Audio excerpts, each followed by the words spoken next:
House in the midterms. Mass mail-in voting, weakened security, the Banana Republic atrocity of ballot harvesting, all of it pushed by Pelosi before anyone had heard of the virus. Then, because they couldn't make these changes the proper way through state legislatures, they did it unconstitutionally. We were warned about it over and over again, least by the Wall Street Journal right there. We were warned that changes like this would lead to more fraud and more error, not least by the Democrats' own elder statesman, Jimmy Carter. And the warnings were especially stark in the event of a close election. Well, the election was close. 43,000 votes in 3 states. And according to Andy McCarthy in the National Review, you can take 10,000 off that because the Wisconsin margin was half as much as reported. So, 30,000 votes in a country of over 300 million. The elites keep pointing to lost court cases as proof the election was perfect. Bill Barr said there was no widespread fraud before he even looked. Chris Krebs, the cyber guy, keeps saying it was the safest election ever. But that's like the security guard at the hospital telling you how great the brain surgeon is. The constitutionality of electoral changes, the validity of ballot harvesting, the merits of signature matching, none of that's got anything to do with Chris Krebs. His job was running the Cybersecurity and Infrastructure Security Agency in DHS. And oh, on his watch, we had the biggest ever cybersecurity attack and the worst ever assault on our infrastructure security. So frankly, I don't think we need to hear from Chris Krebs on the election or anything else. The election problems were systemic. Changing voting deadlines at the last minute shouldn't be allowed, but it was. Ballot harvesting shouldn't be allowed, but it was. Mass mail-in voting when you have voter rolls plagued with errors and weakened security requirements shouldn't be allowed, but it was. The establishment seemed to think they could just bulldoze their way through the objections and the legitimate questions, shut up and move on. No, this is our election system, not any old policy argument. Tens of millions of Americans think the election was rigged, stolen, illegitimate. They're not going to move on unless you take their concerns seriously. By dismissing the concerns, the idiots in the establishment are making people more skeptical of the election outcome, not less. It's gone up to 83% of Republicans saying they don't believe Biden won. 83%. The elites have learned absolutely nothing from the success of Donald Trump. There's a reason this show is called The Next Revolution. Americans have had enough of being pushed around, patronized and lied to. Like this. The president-elect is no stranger to the Senate. He's devoted himself to public service for many years. What? Let's translate the swamp speak for you. Biden's public service was devoted to doing the bidding of his donors and enriching himself and his family by cashing in on his public role. Trust me, Mitch McConnell knows all about that. No wonder he's trying to launder Biden's career of corruption. And what about Bill Barr? We learned that he personally intervened to cover up Joe Biden's corruption before the election. To the extent Biden could mumble anything coherent at all from his basement, character and integrity was his main election argument. Yet we now know that his family was under federal investigation for corrupt deals that Joe Biden himself was involved with. This was central to the election, not some random piece of gossip. It was vital information for the voters, yet Barr kept it secret. Here's a description of why Barr gave special counsel status to the Durham investigation. Quote, "Those at the uppermost levels of the government abused their power to intervene in a US election. How does that not apply to Barr himself? His intervention in the 2020 election was as bad as anything by Comey in the 2016 election, and the fact that Barr has done some good things does not in any way excuse it."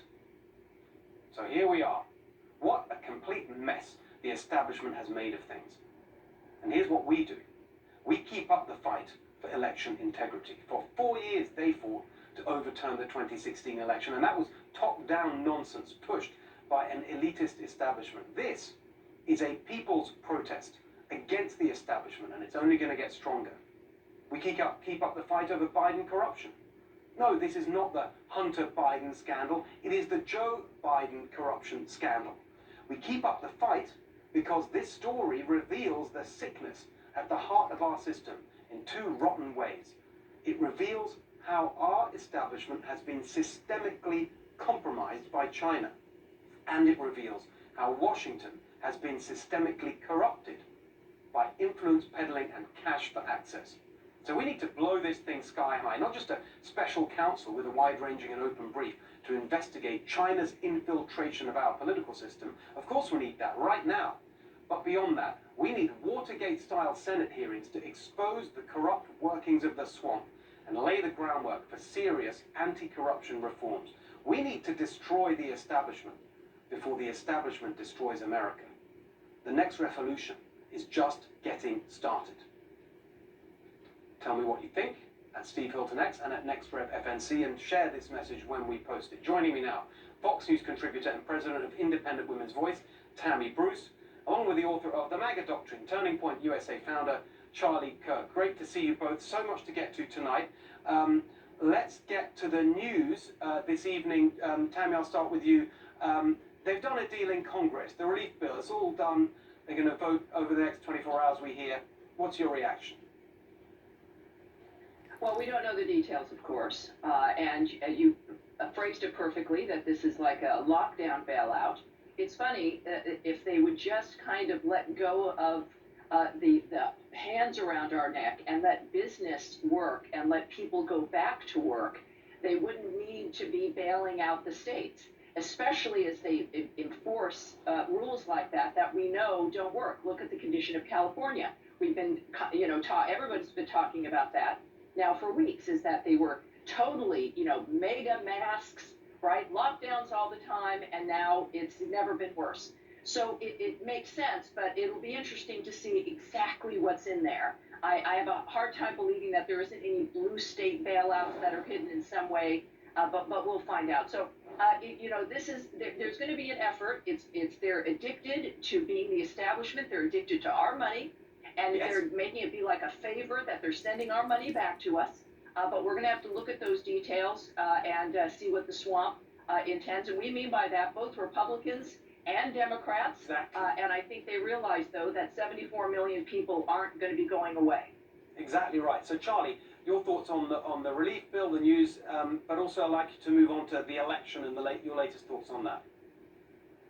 Well, look, the greatest stimulus is reopening the American economy. We are here in Florida right now at our Turning Point USA Student Action Summit, and Florida is a state that is doing things correctly because of a great governor, Governor Ron DeSantis, who's approaching this entire pandemic with bravery and wisdom.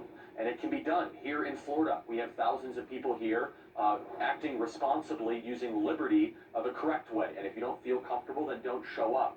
And guess what? This is a multi-million-dollar stimulus to this local economy here in Palm Beach. People are working because we did this event. And that could be happening all across the country if we allowed America to be reopened. Here's my problem with the stimulus. They are now subsidizing lockdowns. And when you print and create money, while you have no economic productivity, you will get inflation. Inflation benefits the ruling class. It benefits people that have assets already. It will benefit people that have the Martha Vineyard estates or the Malibu mansions, and it will crush the middle-income worker and wage earner, which has really been the primary victim of 2020. When it comes to the election results that you were talking about, Steve, if the more you tell people just to sit down and shut up, the more people are going to then challenge exactly whatever suspicion they had originally. I think it is so incredibly important, Steve, that we demand answers, and demand answers out of our Republican governors and Republican Secretary of States that talk a good game about representing working people, especially in the state of Georgia, where there were so many changes and things and questions that we deserve answers to. And here's the broader framing of everything you talked about, Steve, which is the people in charge have failed us. They have failed us economically, they have failed us socially, they have failed us politically, they have failed us in every single regard. They live by a different set of rules. And if you continue just to tell the 100, 200 million people that you have contempt for just to sit down and shut up, that's no way to govern a civilization and try to have the unity that they always profess.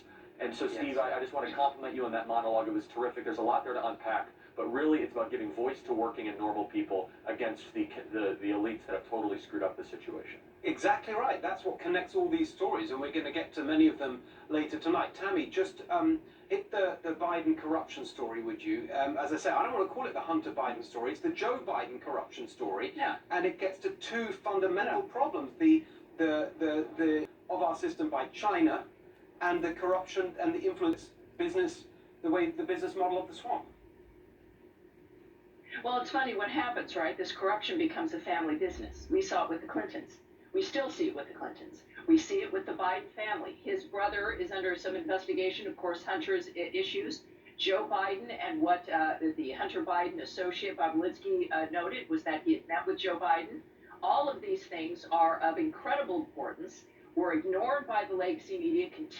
They continue to try to just literally paper over things. And they think they can get away with it. They won't be able to now. And so our big responsibility is having this conversation, recognizing, and look, it is a little frightening, but we can't, it's like having cancer. You know, it's not going to go away by ignoring it. It's frightening to address it, but then you can have a strategy. You can address it, and it has to be addressed, and you've got to be aggressive. You can't hope that it goes away. This is everything. This is our generation's fight. All of us who are here on this planet right now have an interest in the United States surviving as the founders intended. This is a test. It is a test we will pass, but we can't look away. Georgia is part of that. And then following through with whatever happens on January 20th, following through, when we talk about election integrity, it's about the Constitution and saving the Republic. Literally, this is not, hyperbole. This is literally saving the Republic. If anyone can do it in this modern age, it is our generation, and I'm looking forward to it. We're going to be busy, but we're going to be able to do it. Exactly. Well, I'm going to leave it there for the moment because that was so beautifully stated. Thank you both. Lots more to get to throughout this very busy evening. Coming up, Fauci is driving us towards even more death and disaster next year with his latest corona vaccine groupthink. We'll talk about that next.